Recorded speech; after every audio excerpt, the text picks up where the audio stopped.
تعالوا شوفوا العظمة اللي عملناها النهاردة. دبس الرمان على أصوله، أصلي ومن غير أي إضافات. سيبكوا بقى من اللي يقولك حطي ليمون حطي سكر، احنا عاملينه زي ما بيقولوا كده على ابوه. وأظن كل شيء واضح من لونه وقوامه وطعمه، أكيد تحفة جدا.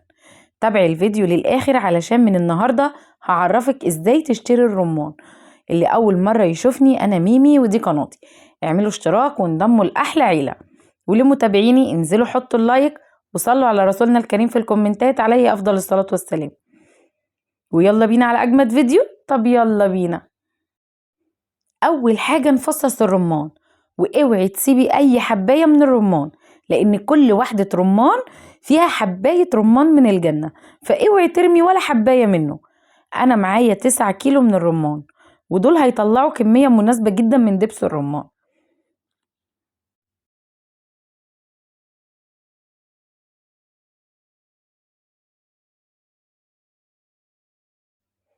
تعالوا أعلمكم طريقتي في تقشير وتفصيص الرمان. أنا بشقها من فوق زي البطيخة، من العنقود اللي بيبقى من فوق ده بفتح لها زي مربع كده، والطريقة قدامكم أوضح من الشرح. وبعدين عند كل زاوية من المربع بنزل بالسكينة بخط من فوق لتحت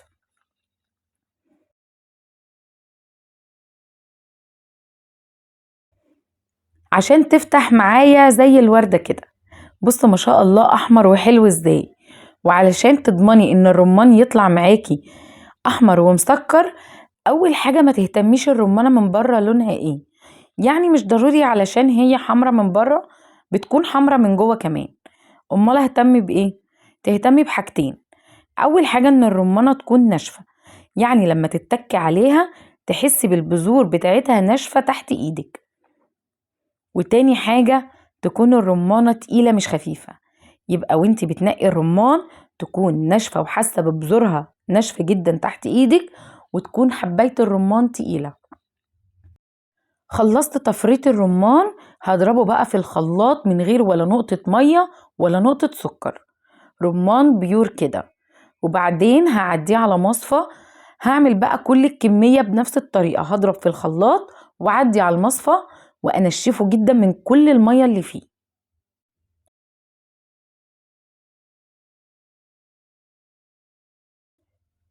وبعدين هعديه على شاشة بيضة تكون نظيفة أهم حاجة، وتحتيها مصفى. طيب لو ما عندكيش شاشة بيضة، أي حاجة انت تكوني واثقة في نظافتها تصفيه فيها. أهم حاجة تطلعي التفل الناعم ده علشان الدبس يكون مفيهوش أي تكتلات ولا أي شوائب.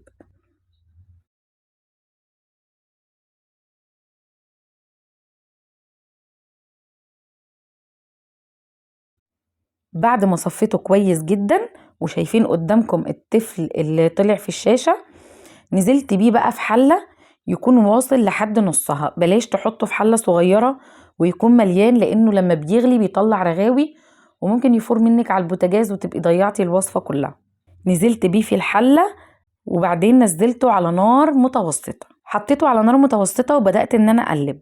وخدوا بالكم ان انا قلبته وشلت المعلقة وما سابتش اي اثر على المعلقة، يعني المعلقة طالعة نضيفة لانه لسه خفيف. اول ما بدأ يغلي بدأت اشيل بقى الرغاوي اللي بتطلع منه بمصفى علشان ما يهدرش معايا. يعني لو فكرتي تشيليه بكبشة هتشيلي كمان من الرمان وهيخسر معاكي، هو اصلا بيطلع شوية صغيرين. فعلشان تضمني ان الوصفة تاخدي منها اكبر كمية ممكنة شيلي بمصفى. ولما شلت كل الرغاوي اللي كانت على الوش وطيت النار لمدة 3 ساعات كاملين، كل نص ساعة اروح اديله تقليبة واسيبه يكمل غليان لحد ما وصلت للقوام ده. ولما حطيت المعلقة او الكبشة علشان اختبر القوام بتاعه لقيته معلم في الكبشة، وطالما اداني العلامة دي وهو لسه سخن، اذا لما يبرد هيكون اتقل من كده. هستنى عليه يبرد وهوريكم بقى جماله. شايفين يا جماعة لونه تحفة وقوامه تحفة وطعمه مختلف بجد. اللي جرب يشتري دبس الرمان من بره عارف اسعاره عاملة ازاي، ولكن لو عملتيه في البيت هيكلفك تكلفة اقل بكتير من اللي انت بتشتريه من بره، وهتلاقي الطعم حقيقي مختلف. هيغير لك طعم الوصفات اللي بتعمليه بيها، هيفرق معاكي كتير جدا جدا جدا. كده نكون خلصنا الفيديو. اشوفكم في فيديو جديد، والسلام عليكم ورحمة الله، وما تنسوش اللايك.